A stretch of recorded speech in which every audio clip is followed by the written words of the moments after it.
What's one word or phrase you'd use to describe 2024? Brain rot. Oh, brain rot. Yeah, that was the word of 2024, according to the dictionary. Is that wow? Yeah. Okay. Well, I'm Very creative. Yeah. I swear to God, I did not see that. I'll pick something different, something totally original, like brat. No, that was what I meant when I said I'll make sure I don't say the worst possible answer. Oh, no, yeah. I was going to say wicked marketing campaign, but... famous idiom. I'll pick a different word. Yeah. I'll say slapdash. All right, I was going to go with chaotic neutral, which I think is more or less the same. Yeah. This is Impromptu from Washington Post Opinions, a show that brings you conversations about the news we can't stop thinking about. We have reached the end of 2024, and when you look back, it's easy for the campaign and the election to drown out everything else that happened. But lots did. Remember the Baltimore Bridge collapse, the total solar eclipse, RFK and the bear? I'm Molly Roberts, a columnist here at The Post, and this week, I've asked a few colleagues to join me to talk about the stories this year that stuck with us for one reason or another. Could you both introduce yourselves? Hi, I'm Drew Goins. I write the Today's Opinions newsletter for the section, and am the editor for the person who's about to introduce herself. Yeah, I'm Alexandra Petri. Drew is my editor, and I write a humor column. All right. Let's start with the positive. What story in 2024 made you the happiest or brought you the most laughs? Petri? I really enjoyed all of the things that reminded me that I like people. And one of the things that reminded me of that this year was the Olympics. I loved when Cole Hocker and Yared Nuguse crushed that Scandinavian braggart Engebretsen in the dash. That made me so happy. You hear frantic typing on the computer. How to pronounce. No, earlier I was like, I've got a lot of names that I want to get right because two of them are my heroes and the other one I want to shame him because the whole run-up, I don't know, I very much enjoyed the Olympics in a sort of desperate escapist way, but also just like there were a lot of exciting moments like that. So that delighted me. As I was preparing for this event, for this recording, and, was prompted with, what story made you laugh, whatever, all these other emotions, I kept coming back to the Olympics, specifically the moment that made me feel every emotion under the sun, which was Céline Dion performing halfway up the Eiffel Tower, which, although the single was released only in, September, it was the top song on my Spotify Wrapped. When you said you felt every emotion under the sun, I thought you were being ironic at first, and you were going to say it was the breakdancing woman. Ray gun. I thought you were going to say it was the opening ceremony, which I loved. Like when they threw the heads into the Seine. Oh, that was incredible. Yeah. No, I had no notes for that opening ceremony. Were the Olympics what brought you the most joy as well, Drew, or did you have a different answer? My most joyful story was kind of this meta story that I pulled together in my head of ill-prepared for events. As I understand it, a lot of the performers for the opening ceremony had been on strike, very French of them, until days before the ceremony, whatever. So there was very, very, very little rehearsal. And then we had the incredible Trump rally where he just listened to music up on stage for 39 minutes or something, and we just go through his playlist. Unfortunately, no Céline Dion, but he's just standing up there swaying, and it's moments during a very heated presidential campaign that was stressful and everything. You just have to step back and think, oh my God, this is so absurd. I need to find a little bit of humor in this somehow. But the crown jewel of slapdash events, if you will, was Willie's chocolate experience. Oh, that was on my list. And this was the unlicensed Willy Wonka immersive event in Glasgow, Scotland, that looked like a meth lab had taken over the defunct, dilapidated chocolate factory, and all these children show up, and it's somehow AI is involved. The initial art was all AI generated, and then you show up in the actual room, and it's just an empty warehouse space with one sad person trying to be an Oompa Loompa. And all these people brought their children and were probably terrified for the children's lives immediately upon arrival.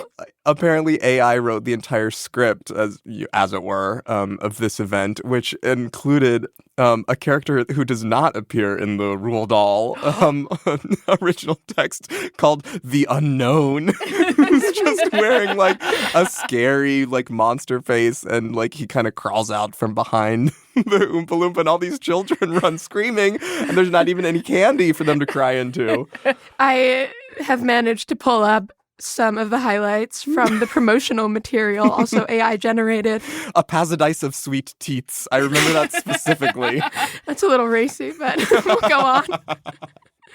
Well, I was going to say kind of obvious other answer to what brought me the most happiness, but I did do a little outsourcing trying to get ideas from those dear to me, and I asked my mom for answers to any of the questions we're going to go through today, and she replied like 14 hours later, "I'm sorry, but literally the only thing I can think of is the pygmy hippo." So shout out to Moodang. Moodang. Okay. Moodang. Let's continue on the emotional journey of 2024. Please. Drew, what story broke your fragile heart? The one that I came back to was from the very, very, very beginning of the year, which feels like a decade ago, January 29th. There is a tweet that gets sent. The tweeter refers to himself in the first person or in the third person, says, is just checking in. How's everybody doing? And you get just this flood of responses. The tweeter is Elmo. Heard Elmo of him. is saying, Elmo's just checking in. How's everybody doing? Ooh. Were you working on Is that? Elmo in the room with us right now? Oh my God, Elmo. I think they pulled a clip. No, and we get just like, it had like 220 million views or something. What is it? 19,000, 20,000 responses. In my mind's eye, I can see all of these responses that are like, not good, Elmo. And like a lot of it was sarcastic, but a lot of it was really tender too. Like people started sharing these really moving stories about a difficult winter for them and, struggling through inflation, struggling through post-pandemic, struggling through like political stress and everything. And it really moved me that even for adults, like Elmo can still bring out this real like childlike openness and vulnerability. And that's such a rare thing on the internet. And it was like, it's kind of fun to like enter that space through irony, which is maybe the only gate through which we can enter it. Now, with our brain-rotty brains. But people are hurting, and people still need a hug from Elmo. Yeah. I somebody who's a parent now and has watched a lot of Sesame Street. And I used to sort of look down on Elmo as an adult because I'm just like, who is this clown? Where's Grover when we need him? But I've come to really appreciate, how sort of open he is with his love and enthusiasm. And I think that does invite exactly what you describe. I think you're very right about the weird interplay between irony and openness. Yeah. It is true that it's very rare to see people express that degree of earnestness on the internet at all. So it's nice to see it. Part of what was sad about it for me was that there were very few of them, I thought, that were like totally free of, hey, I'm here talking to Elmo, eye roll, laugh. So I do think that on the one hand, it's an example of how the internet has facilitated all this connection we'd never find. On another hand, it's a sign of how the particular way we interact online has kind of tainted that connection. Yeah, we had this moment a couple of months ago maybe where there was like a mini meme of like Jim speak online, like, hey, bro, I'm just like here thinking how much I love and care for you and appreciate you as like a really meaningful friend. Just like connections maxing. Yeah, exactly. Right. And it's like appreciation people are appreciation. People are desperate to like find a foothold into earnestness, I think. Well, speaking of earnestness, what broke your heart? I wish I had like a sort of a silver lining there. I guess the silver lining is that they've been doing really excellent reporting, but sort of continuously breaking my heart and enraging me all year long has been reading all the ProPublica's reporting on the preventable deaths due to lack of abortion access. Especially as somebody who's now a mom and is, expecting to become a mom again. One thing that being pregnant has made me feel is like no one should ever be forced to have a kid who doesn't want a kid, but also like it's a very medically vulnerable position to be in. And the goofbags making the laws with no sense of what's at stake and the families that are getting ruined, and just every account of just a hopeful family who went to the hospital expecting to come home and didn't get to come home because there was this absolute garbage crap law. It feels personal and it feels heartbreaking. I totally agree. And as someone who's had an abortion, I feel it very personally too. I think that what sticks out the most is, like you said, the most heartbreaking are those stories where people want to have a kid and something goes terribly wrong, and an abortion is the means of saving the life of the mother. But it infuriates me and breaks my heart in a smaller way too, that people who don't want to have a kid find it so difficult. Even if they ultimately manage to get an abortion, they might have to travel across state lines and miss work, and that might give them trouble making rent. And just the added emotional burden of having to go through all those hoops is something I, in a liberal state with the means, didn't have to contend with, but more and more people are contending with now. Something that broke my heart. Also on a serious note, but back more, I guess, into the culture arena. I was not a One Direction fan as a teenager, particularly. Is there a word for them, the One Direction fans? Directioners, I believe. Directioners. I would hope there was something a little catchier. But I wasn't. For some reason, I still found myself really torn up by Liam Payne's death. For those who don't know, he was a member of the teen boy band One Direction. They then broke up and kind of all embarked on solo careers. Harry Styles has been the most successful, but this year in Argentina, he fell off a balcony and died, and the circumstances surrounding it are still somewhat unclear. But because I've been so torn up by it, I've been paying a fair amount of attention, and it seems like he'd had substance abuse issues, and he had been sober on and off, and he was, it looks like, on some sort of drug binge and fell off the balcony because of that. It, first of all, reminded me, I suppose I'm of the generation to be tuned into the One Direction stuff, even though I wasn't really. I'm not of the generation to be very into Friends, but I was very into Friends, and it reminded me of what happened to Matthew Perry. Yeah, I think for it was not this year, the previous year. But I just felt like the threads were so much the same, just stardom at a relatively young age. Of course, Matthew Perry was older, and the toll that takes, and kind of the difficulty of being so under the public eye, but also feeling like the public that's looking at you so closely can't actually know you. I find it all very sad, and it broke my heart for sure that it ended that way for him.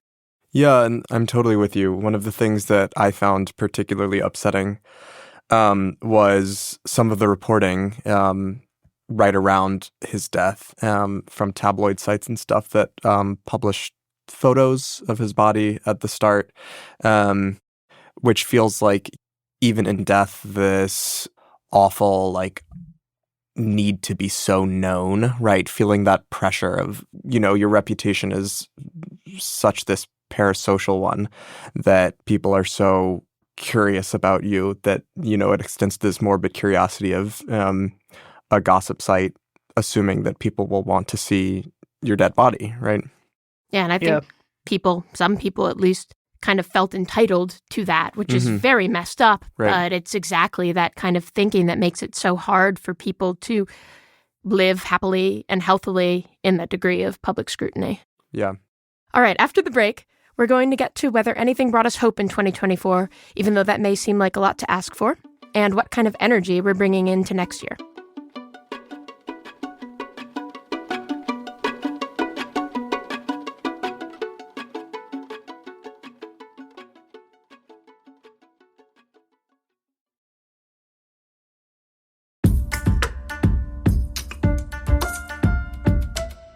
Welcome back. I'm Molly Roberts, and this is Impromptu. It's time to give our listeners some hope. What story made you the most hopeful this year? Hope might be the wrong word, but I really enjoyed the solar eclipse. Yeah. I went to Indianapolis and saw it there on the Indy 500 racetrack, which I would recommend to anyone. And just the moment when you got to see the sun get obscured by our moon completely, and like dusk fell, and just the sense of how distant, but also cosmically speaking, nearby our local star is, and how that the sun, which, especially if you read a lot of children's books, you just get this sense of it as this gigantic thing that is so like it fills the whole page.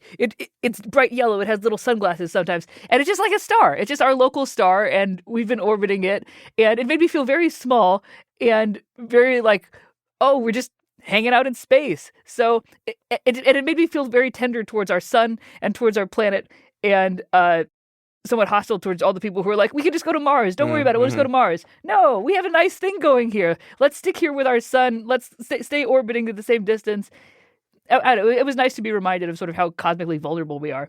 On the eclipse, quickly, this may be self-evident, and it may just be that I'm very stupid, but I learned the fact that it is truly like such cosmic serendipity that we can have eclipses at all, because it only exists perfectly because the sun is 400 times larger than the moon, but the moon is 400 times closer than the sun, and that's the only reason it covers it so perfectly.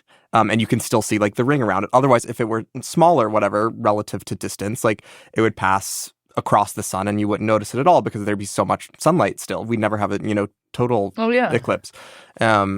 It's just crazy. Serendipity or divine design? Divine design. I enjoyed the eclipse a lot too. I think that moments of stillness are very rare nowadays, and the moment where, at least here in DC, I got the closest it could be to the total eclipse felt as still as I've ever seen the world. It seemed like everything was just hushed for a moment, and everyone standing there hushed too. I mean, people are rarely quiet at the same time. That's not how we converse, and I just don't think it's what we were divinely designed to do. Yeah. Felt like a shared experience, which also is rare. It felt nice to be like, we are a planetary team, not just a local or municipal or national team. Yeah, it feels strange to couch a cosmological phenomenon as like monoculture, but it kind of felt like that. And one of the things that I thought about for my hope element was bits of monoculture that we had this year. We shared in Beyonce's album. A lot of us, we shared in like the Taylor Swift Eras tour. I did not see either of them, but it was monocultural enough that even if you're not watching I Love Lucy, you pass by the living room window and you see them eating the chocolates. You can talk about it the next day at the water cooler. I like this vision you've created of somebody walking past a window in darkness, staring at peeping Tom, whose fetish is just mid-century I Love comedies. Lucy, yeah. My actual answer, though, you see how I snuck in two answers there, is the Nobel Peace Prize that went to the grassroots organization of rapidly aging and dying Hiroshima A-bomb survivors. I had the privilege of visiting Hiroshima this year on a trip to Japan. I know Molly actually also did. I hope I'm not stealing an idea. But I was struck walking around by how much the city feels not primarily a place of warning or tragedy or foreboding, but a place of hope. And in like an increasingly dangerously nuclear world, it's really powerful to see these just regular people who are living in the place still that was devastated by the worst weapon we've ever deployed, just doing, the teeny little things they can to make the world a better place. When confronting like the worst, biggest, most awful thing out there, this group of just, regular people still doing something, trying to make a difference. Yes, I too went to Hiroshima and had a guide, I think the same guide that Drew had. Poncho. Yes, Poncho. I recommend him to anyone who's listening, but his father and his grandparents were survivors. He wasn't born yet of the bombing, and I did think it was fascinating. I thought it was fascinating that what he's chosen to do to make some extra money is to give tours to, I think, a lot of Americans, because he's a very good English speaker, of this city, which Americans did perhaps the most horrible thing possible. Right. And he approached it in such a kind of matter-of-fact way, and also with kind of a sense of pride in the city. And not like you were saying, Drew, not just pride in, oh, we survived this, just pride in the city the same way that I might be proud of where I Look how beautiful came the from. park is today. Look at this amazing pizza restaurant. You should try this, try this one. You had pizza there? Oh, Pancho and I went for pizza. We had okonomiyaki, so I don't know what you were doing. Oh, my God.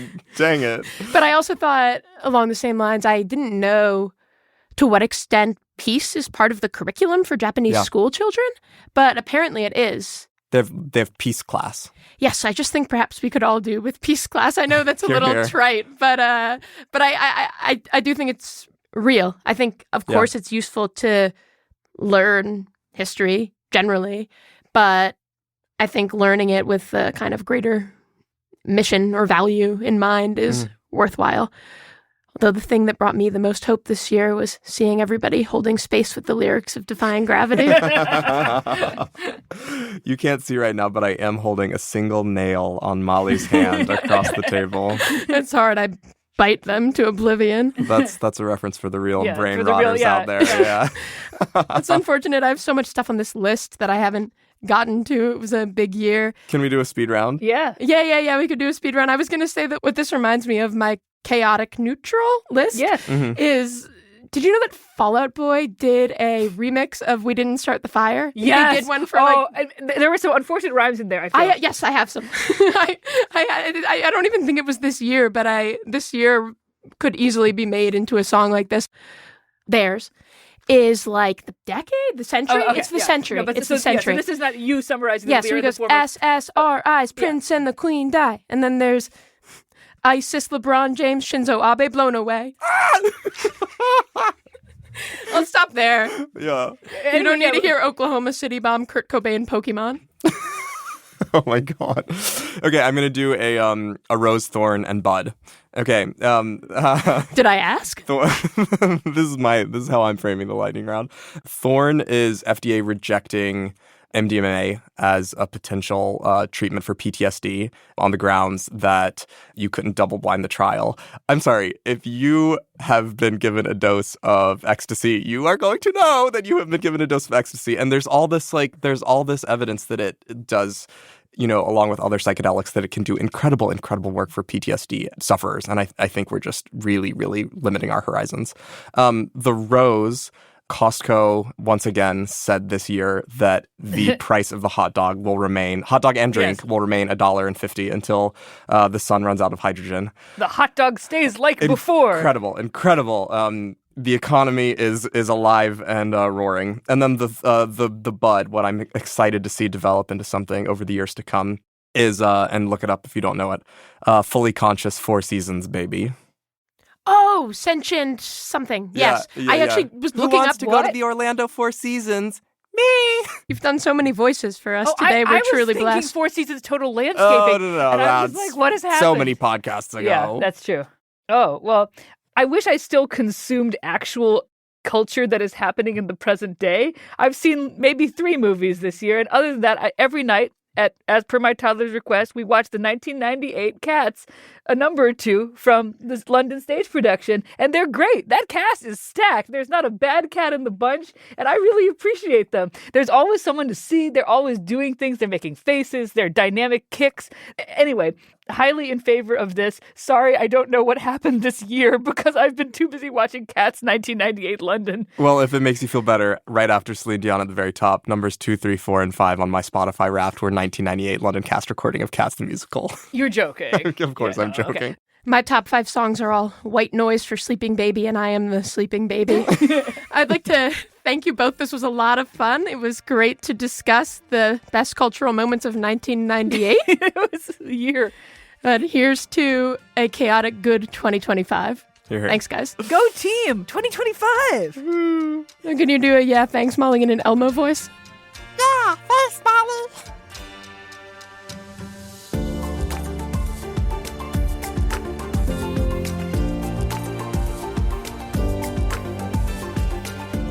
This episode was produced by Hadley Robinson, edited by Demir Marusic, Chris Sullentrop and Allison Michaels, and mixed by Emma Munger. Chris Rucan designed our art. Special thanks to Millie Mitra and Deirdre Byrne. Thanks for listening to Impromptu. What are you hoping for in 2025?